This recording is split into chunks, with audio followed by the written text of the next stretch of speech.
찬송 부르겠습니다. 310장입니다. 찬송가 310장 부르겠습니다.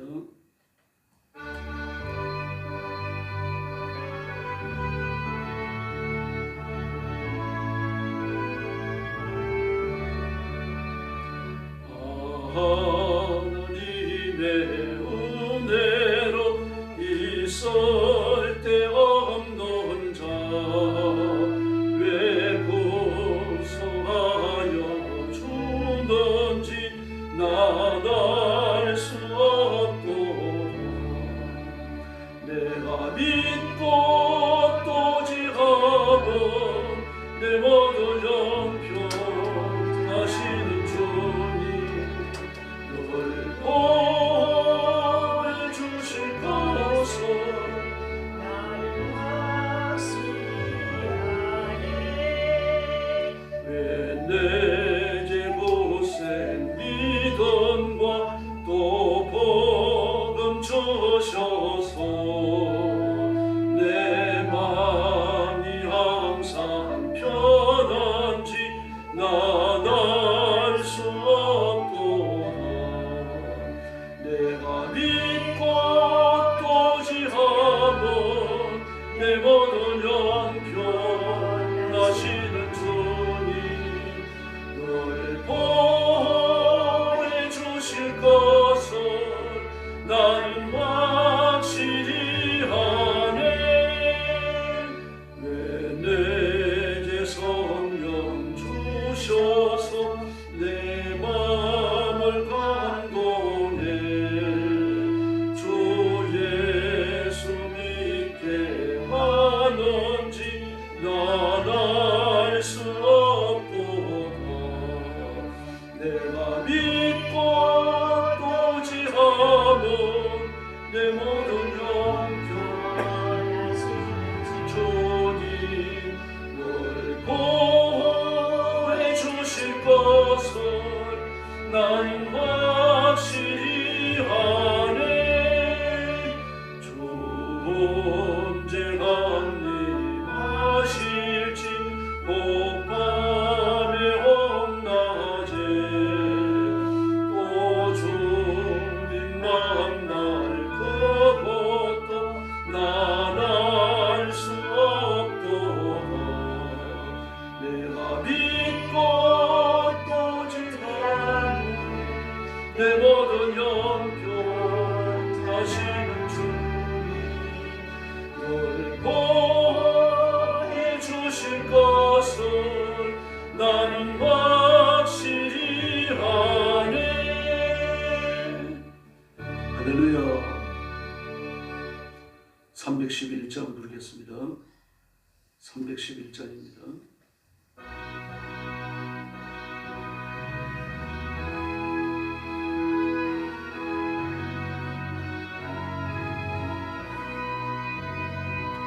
내 너를 위하여 몸버려 힘을요 내 죄를 속하여 살 길을 줬다. 날 위해 몸을 조금만 넘어와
할렐루야.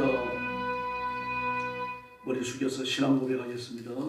나는 전능하신 아버지 하나님 천지의 창조주를 믿습니다. 나는 그의 유일하신 아들 우리 주 예수 그리스도를 믿습니다. 그는 성령으로 잉태되어 동정녀 마리아에게서 나시고 본디오 빌라도에게 고난을 받아 십자가에 못 박혀 죽으시고 장사된 지 사흘 만에 죽은 자 가운데서 다시 살아나셨으며 하늘에 오르시어 전능하신 아버지 하나님 우편에 앉아 계시다가 거기로부터 살아있는 자와 죽은 자를 심판하러 오십니다. 나는 성령을 믿으며 거룩한 공교회와 성도의 교제와 죄를 용서받는 것과 몸의 부활과 영생을 믿습니다. 아멘. 사랑의 아버지 감사합니다. 죄와 허물을 짊어지고 심판받은 저희들을 복음으로 불러 그리스도의 모혈로 시키셔서 하나님의 자녀를 삼아주셨으니 감사합니다. 육신을 가져 땅 위에 있지만 하나님이 일을 하게 해주시고 천국의 상급을 쌓으며 하나님께 충성하도록 복 주셨으니 감사합니다. 오늘 아침도 주 앞에 엎드려 경배와 찬양을 바칩니다. 주의 성령께서 권능으로 임하시고 저와 성도들이 하나님 앞에 감사하게 바쳐지는 준비된 예물 되게 하여 주시옵소서. 오늘도 땅 끝까지 이르러 복음 전하는 선교사님들과 주의 종들과 성도들을 기억하시고 선교의 현장마다 예배를 드리는 현장마다 우리 하나님 보좌의 복을 더하여 주시옵소서. 자비로우신 주님, 오늘 아침도 저희들 말씀을 나누며 하나님의 음성 듣기를 원합니다. 주의 성령께서 뜨겁게 역사해 주시기를 원하옵고 예수님의 이름으로 간절히 기도 올리옵나이다. 아멘. 하나님 말씀 봉독하겠습니다. 창세기 40장입니다.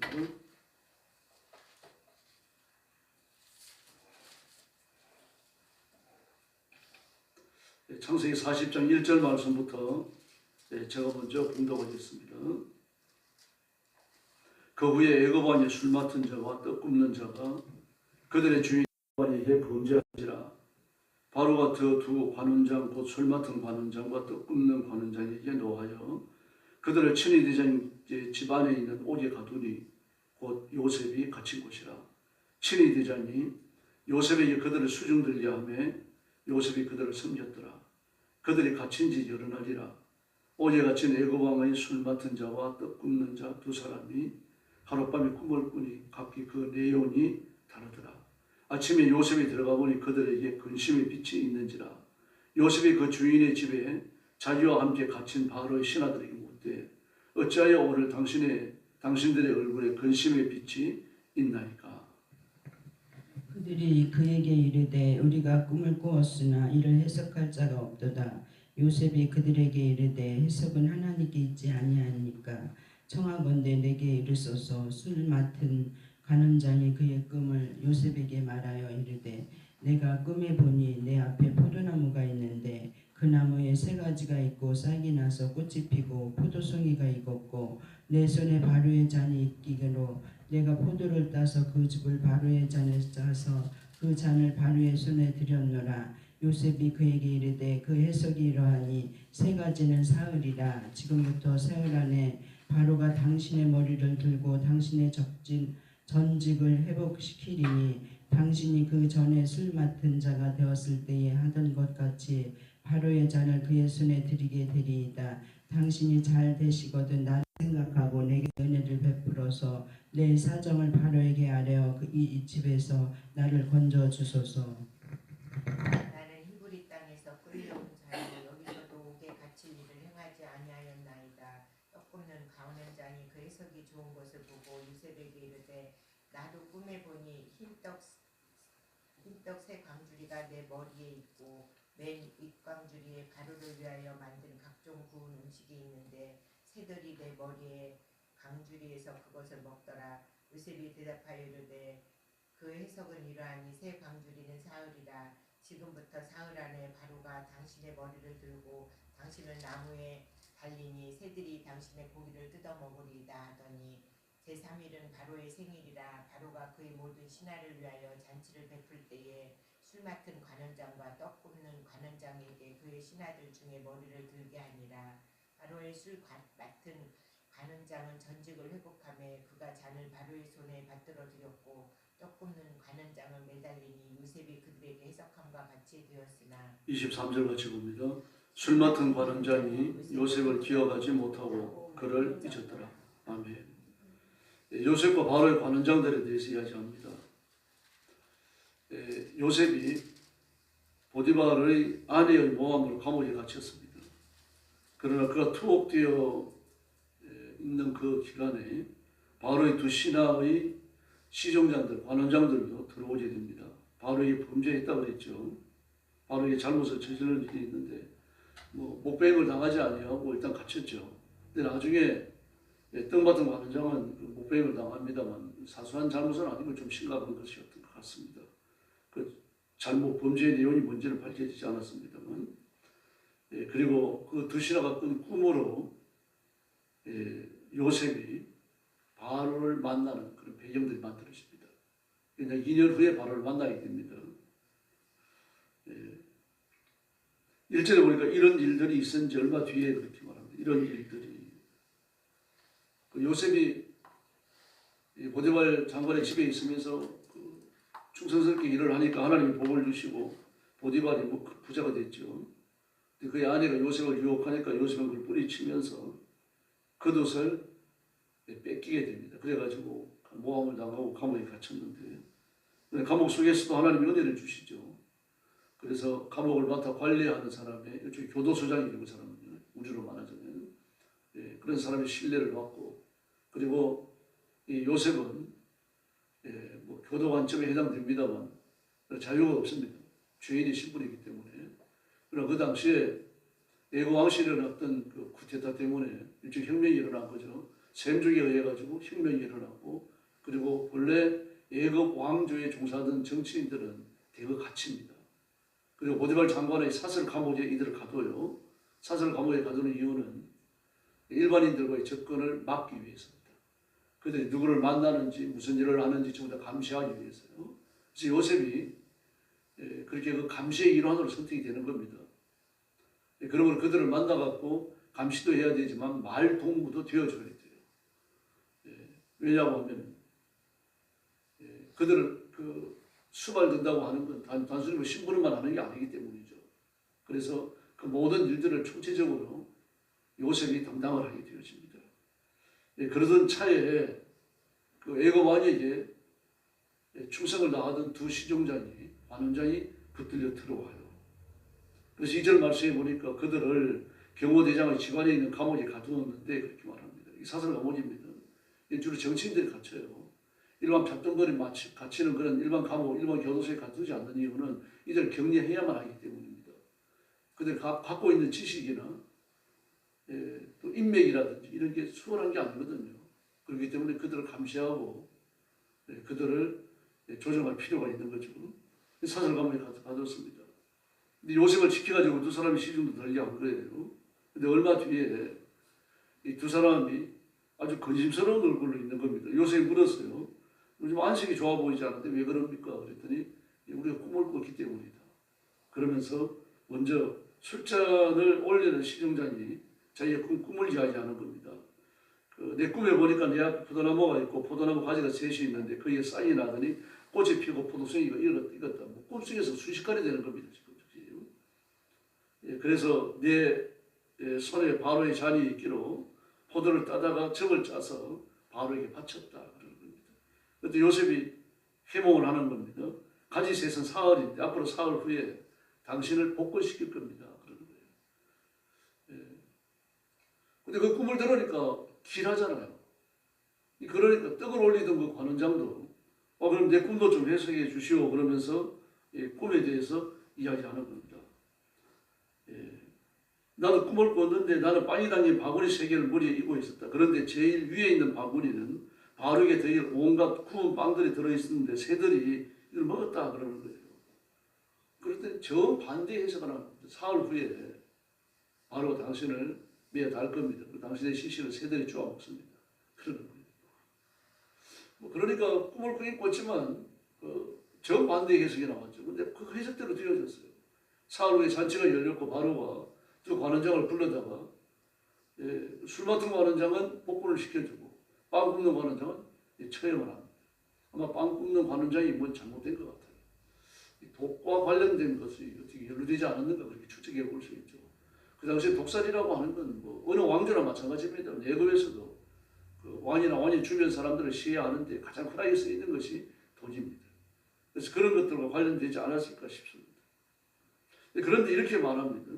그들이 꿈을 꿨다, 꿈 때문에 고민한다라고 말하니까 8절에서 꿈의 해몽은 하나님께서 하시는 것이다. 그러니까 나한테 말해보라 그렇게 말해요. 꿈의 해몽은 하나님께서 하시는 거다. 즉 꿈의 해몽은 주권이 하나님께 있다는 얘기입니다. 왜 그렇습니까? 그 꿈이 모든 꿈이 그런 건 아닙니다. 이 두 관원장의 꿈은 그들이 미래에 일어날 일과 관련이 있는 거죠. 그러므로 인간의 생사 화복을 설계하고 주관하시는 분은 하나님이신 줄로 믿습니다. 요셉은 이 사실을 아는 거예요. 관원장은 그런 지식이 있을 리가 없는 거죠. 그래서 요셉은 아주 담대하게 이야기하는 겁니다. 그래서 그 시중을 들던 이 시중장은 복권이 되고 빵을 구워가지고 바로를 시중 들던 그 시중장은 처형을 당합니다. 그대로 되어진 거죠. 그런데 그 요셉이 그 술 맡은 시중장의 꿈을 해석해 주면서 그가 복권될 걸 알게 됐잖아요. 그러니까 그렇게 말합니다. 당신이 좋은 일이 일어나고 복권이 되거든 나를 좀 기억해 주십시오. 그랬어요. 나를 좀 기억해 주십시오. 근데 오늘 마지막 절에 보니까 뭐라 그럽니까? 그러나 술잔 올리는 시중장은 요셉을 기억하지 못하였다. 그런 요셉을 잊었다라고 말을 합니다. 잊어버렸어요. 이 만약에 지금 요셉을 기억하고 있다가 자기가 복권된 그 순간 요셉을 살려달라고 청할 수 있겠죠. 청했다고 하면요. 아마 바로는 귓등으로도 안 들었을 겁니다. 자기 꿈을 안 꿨잖아요. 요셉은 꿈을 잘 해몽하는 사람이지 무슨 지혜로운 말로 가능하는 그런 위치에 있는 사람 바로가 들어서 중용해야 될 이유가 없는 거죠. 그러므로 모든 일들을 설계하시고 그걸 이루어 나가시는 분 하나님이십니다. 지금 하나님의 때가 아니에요. 하나님의 때가 되어질 때 그때 이 일이 원인이 되어져가지고 요셉이 돌려 쓰임받게 되는 겁니다. 그때 약간 2년 후죠. 약간 2년 후에 바로는 두 가지 꿈을 꾸잖아요. 막 그 휴가 간 소들이 있고 살진 소들이 있는데 휴가 간 소들이 7마리가 올라와가지고 살진 소 7마리를 해치고 잡아먹는 그런 흉측스러운 꿈을 꿉니다. 막 이 꿈 때문에 고민을 하고 있으니까 그때 생각이 난 거죠. 2년 후에 생각이 나는 겁니다. 지금 꿈과 관련되어진 거니까 요셉이 사명받고 바로 앞에 설 수 있는 기회가 되는 거죠. 바로와 연결될 수 있는 겁니다. 그럼 꿈도 꾸지 않은 바로에게 꿈을 해석하는 요셉이 연결될 길은 없는 겁니다. 지나놓고 우리 그걸 알게 되는 거죠. 그리고 잊혀진 존재로서 2년을 지나가게 되는 겁니다. 그럼 하나님의 섭리는 어디에 있습니까? 요셉을 살리는 데 있는 거지 요셉을 망치는 데 있는 게 아닙니다. 2년간 침묵하시고 2년간 기다리게 하신 것은 하나님의 뜻이 있는 겁니다. 지금 2년 후에 바로가 꿈을 꾸고 2년 후에 풍년 7년과 흉년 7년이 지나가면서 막 요셉이 그 애굽의 역사를 한 손에 쥐고 휘두르는 그때가 지금 예비되어야 하니까 하나님을 기다리게 하시는 겁니다. 네, 또 뿐만이 아니라 요셉에게 있어가지고 감옥이라고 하는 건요. 요셉이 훌륭한 학교입니다. 요셉이 자라난 곳이 어디입니까? 뭐 큰 나라도 아니잖아요. 조그마한 부족이에요. 그 요단 들녘 하반, 그 요단 광야 아래쪽은 아주 척박하니까 제가 여러 번 말씀드립니다만 부족도 조그마해요. 그래서 아브라함이 그런 부족이 좀 컸었는데 병사가 318명밖에 안 됐습니다. 뭐 좀 이렇게 내려오면서 좀 커질 수 있었겠지만 그래도 몇백 명, 뭐 백성을 다 해봐야 뭐 몇천 명 안 되는 그런 부족이에요. 그런 부족이 부족적인 아들로서 생활해봐야 더구나 야곱은 어떻습니까? 아버지의 재산을 전부 다 물려받은 것도 아니죠. 자기가 그 바단 아람에 가가지고 외삼촌의 집에 있으면서 자수성가에서 얻은 것만 끌고 나온 겁니다. 얼마나 적었겠어요. 보잘것없습니다. 나중에 이것저것 정리하고 그 요셉에게 드부살렘 내려갈 때 전부 몇 명이 가면 72명이 가요. 가족을 시중 드는 사람을 같이 내려갔을 거 아닙니까? 그렇게 쪼그라들어 있습니다. 이런 데서 생활한 요셉이 누가 되어야 됩니까? 왕이 되어야 돼요. 왕은 아니지만 왕과 방불한 자가 되어야 되는 거 아닙니까? 더구나 이 당시에 왕이 있어가지고 온 나라를 중앙집권식으로 다스리는, 왕이 중심이 되어져가고 왕이 마음대로 다스리는, 왕이 중앙집권적으로 다스리는 나라의 예금 하나밖에 없습니다. 온 천하에서. 하나님 거기를 보내신 거예요.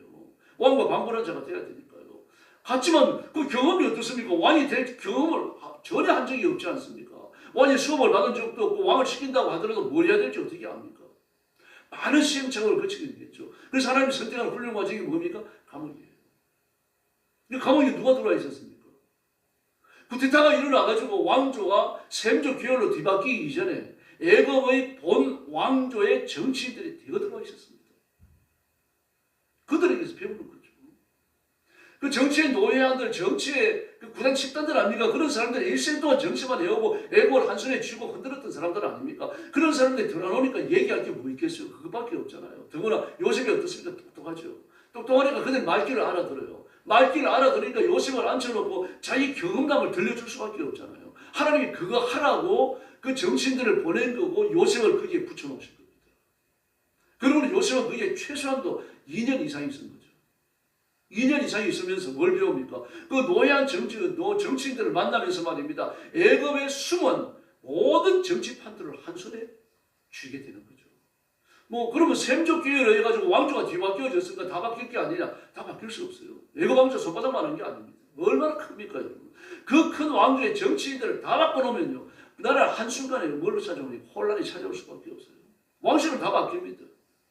왕과 더불어서 그 일을 해야 될 사람들은 말입니다.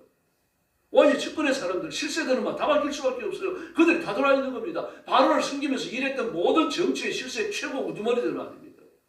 권력자들의 정점에 있으면서 바로의 권력을 나누어 가졌던 사람들, 그 사람들이 전부 다 감옥에 들어와 있어요.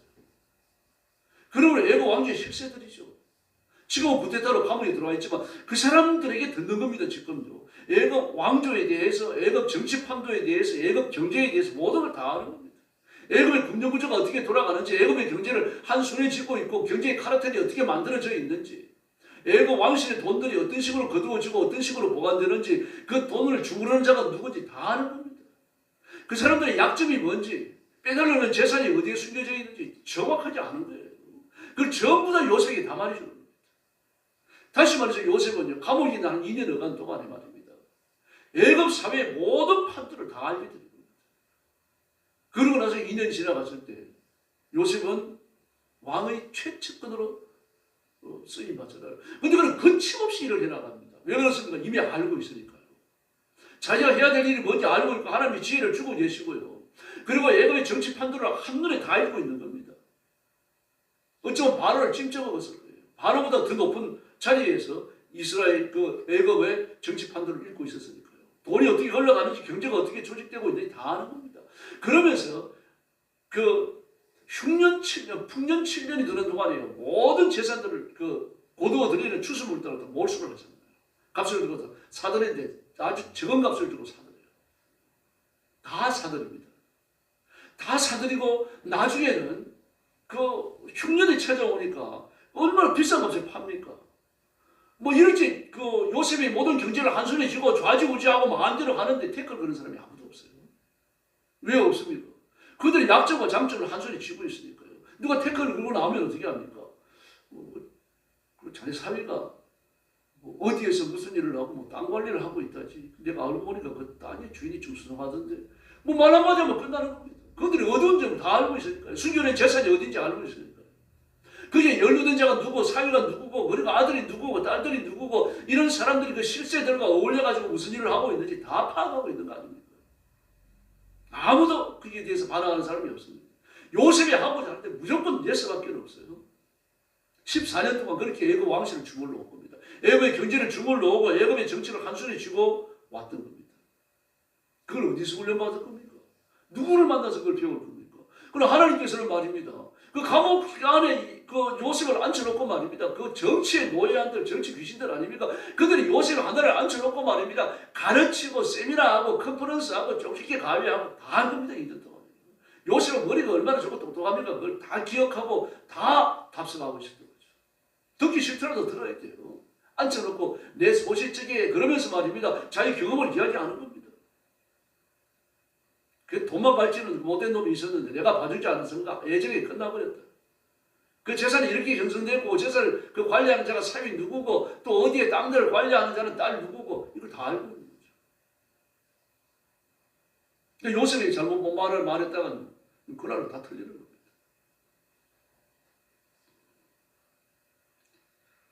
그래서 요셉의 그 감옥 2년간은요 고통스러운 기간이었습니다.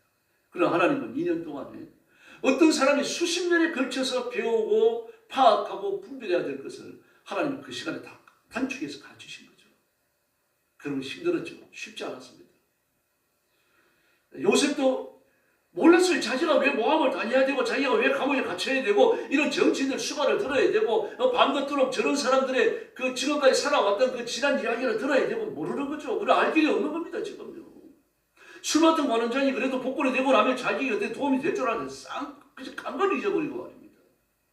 이 모든 일들이 어디에서 나온 겁니까? 하나님의 설계에서 나온 거죠. 하나님은 그 모든 일을 설계하셨고 차근차근 이루어 가셨고 때가 되면 하나님은 요셉을 끌어내갖고 애굽의 총리를 삼으신 겁니다. 그리고 구원의 새 역사를 써내려가시는 거죠. 이게 하나님의 섭리입니다. 하나님의 섭리는 죽이고 망하고 심판하는 게 아닙니다. 하나님은 하나님의 백성들이 반드시 살며 흥하고 잘 되는 걸 원하시는 줄로 믿습니다. 그런데 그 모든 일들이 어떻게 이루어집니까? 고난의 학교를 통하면서 이루어진다는 얘기입니다. 그래서 눈 뜨고 일어났더니 막 콧다발이 있고 눈 뜨고 일어났더니 막 출세길이 열리고 그게 아닙니다. 모진 세월을 지나가면서 기도해야 되고 참 시험도 다녀야 되고 응답 안 되는 것 같은 말 하나님 침묵하시는 것 같은 그런 영적으로 오랜 기간도 지나가야 되고 그러면서 하나님께서 한 걸음 한 걸음 축복의 길로 이끄실 줄로 믿습니다. 그러나 우리가 정말 깨닫는 마음을 가지고 하나님의 섭리의 손길을 본다면요 기뻐하고 감사할 수밖에 없습니다. 1920년도에 루마니아가 러시아에 병합되면서 봉사가 되어져요.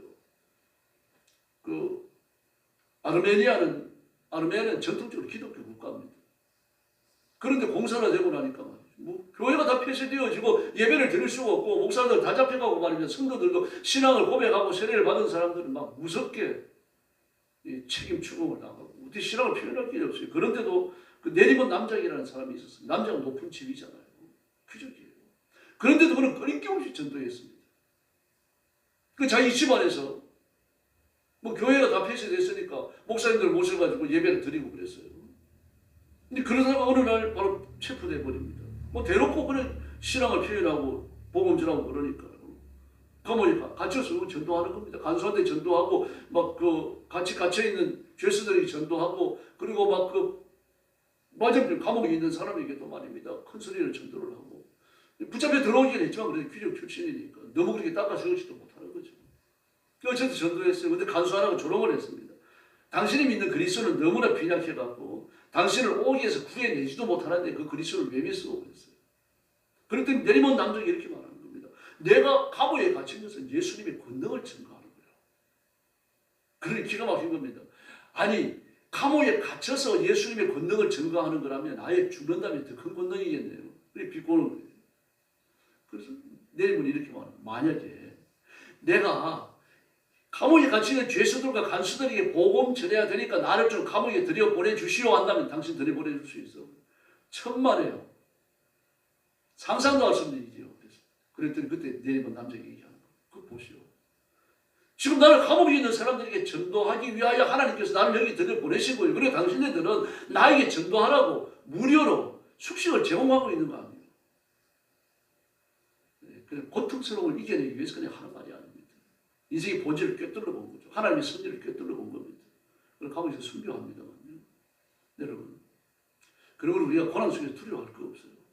내가 고난을 당하는 것도 하나님이 섭리가 있기 때문입니다. 하나님을 믿으시기 바랍니다.